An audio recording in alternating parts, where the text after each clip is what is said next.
பக்தி மேலாவின் தொழில்கள் அனைவருக்கும் வணக்கம். நம்ம சேனல்ல 18 சித்தர்களை பத்தி பார்த்துட்டு வரோம்.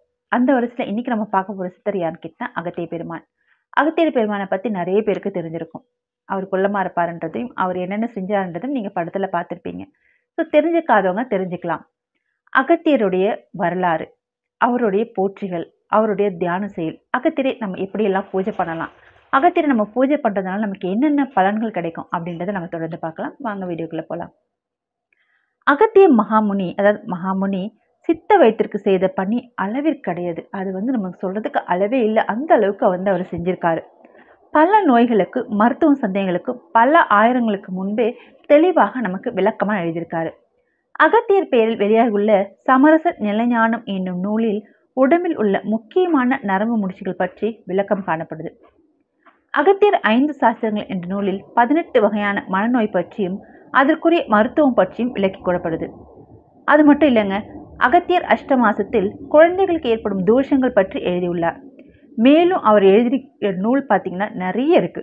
அகத்திய வெண்பா, அகத்தியர் வைத்திய கொம்பி, வைத்திய ரத்னாகரம், வைத்திய கண்ணாடி, வைத்தியம் 1500, வைத்தியம் 4000, இப்படி நம்ம சொல்லிக்கிட்டே போகலாம். அளவிற்கடங்காத நூல்கள் அவர் எழுதியிருக்காரு.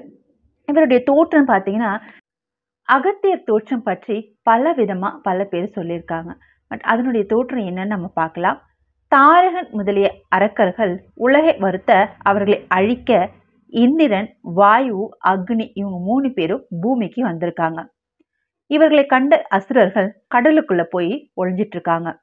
இந்திரன் யோசனைப்படி அக்னி வாயுவுடன் கூடி பூமியில் விழுந்து அகத்தியராய் அவதரித்தார் என்று, மிர்திரர் குடத்திலிட்ட வீரியத்திலிருந்து வசிஷ்டரும் தோன்றினார் என்றும், குடத்திலிருந்து தோன்றியமையால் அகத்தியர் கும்ப யோனி, குடமுனி என்னும் பெயர்களை பெற்றார் என்றும் பலவாறான கருத்துக்கள் நிலவி வருது.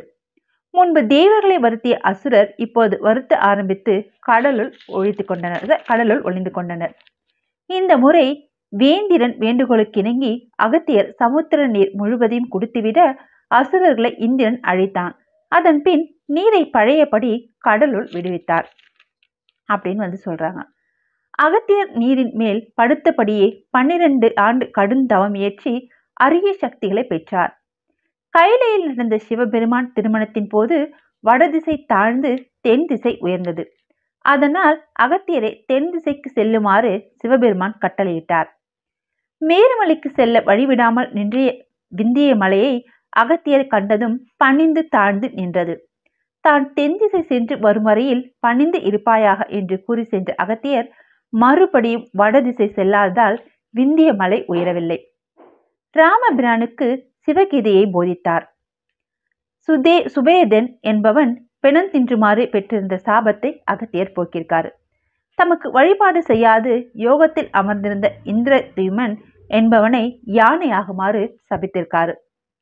அகத்தியர் தம் முன்னோர்களுக்காக விதர்ப்ப நாட்டை அடைந்து அவ்வரசன் மகள் உலோபமுத்திரையை மணந்து தென்புலத்தார் கடனை தீர்த்தார். தென் திசையில் வந்த அகத்தியர் பொதிகை மலையில் தங்கி முருக கடவுளின் ஆணைப்படி அகத்தியம் என்னும் இலக்கண நூலை எழுதினார். அகத்தியர் இந்திரன் சபைக்கு சென்றபோது இந்திரன் ஊர்வசியை நடனமாட செய்தான். ஊர்வசி இந்திரன் மகன் சயனத்திடம் ஏற்பட்ட காதலால் தன்னிலை மறந்தாள். அதனால் அகத்தியர் சயந்தனையும் ஊர்வசியும் பூமியில் பிறக்கும்படி சபித்தார். வாதாபி, வில்வலவன் என்னும் அரக்கர்கள் இருவரில் வில்வலவன் வேதியர் ஒரு கொண்டு வழியில் செல்லும் வேதியர், முனிவர் முதலானோரை விருந்திற்கு அழைத்து வாதாபியை கரியாக சமைத்து படைத்து வாதாபியை திரும்பி அழைக்க அவர்கள் வயிற்றை கிழித்து வெளியே வருவதால் அவர்கள் மாளுவார்கள். முனிவர் இதனை அகத்தியரிடம் முறையிட்டனர். அகத்தியர் அவர்களிடம் விருந்து உண்ண சென்றார்.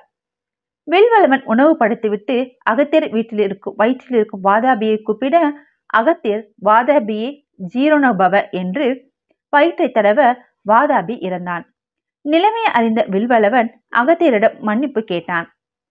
சிவபூஜை செய்வதற்காக கமண்டலத்திலுள்ள அகத்தியரை கொண்டு வந்த கங்கை நீரை விநாயகர் காக ஒரு கொண்டு சாய்த்துவிட கமண்டலத்திலிருந்து வழிவந்து ஓடிய நீர் காவிரி ஆக மாறியது.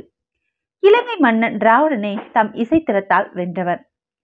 தூங்கால் எறிந்த தொடித்தோட் செம்பியன் காலத்தில் காவிரி பூம்பண்டலத்தில் இந்திர விழாவை எடுப்பித்தார்.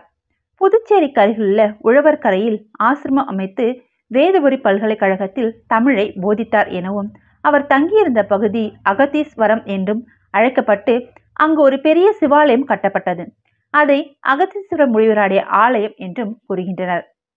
சித்தராய் விளங்கிய அகத்தியரை பற்றி அகத்தியர் காவியம் 12ஆம் வாயிலாக சில கருத்துக்களை மட்டுமே தெரிந்து கொள்ள முடிகிறது. அகத்தியர் அனந்த சயனம் என்ற திருவனந்தபுரத்தில் சமாதி அடைந்ததாக கூறப்படுகிறது. ஒரு சிலர் அகத்தியர் கும்பகோணத்தில் உள்ள கும்பேஸ்வரர் கோவிலில் சமாதி கொண்டிருப்பதாக சொல்லிட்டு இருக்காங்க. நம்ம அகத்தியரை பத்தி அவருடைய படம், பழைய படம், அதுல பார்த்தோன்னா நிறைய விஷயத்த தெரிஞ்சுக்கலாம். ஸோ இப்போ அகத்தியர் பெருமானுடைய தியான செயல் என்னன்னு பார்க்கலாம்.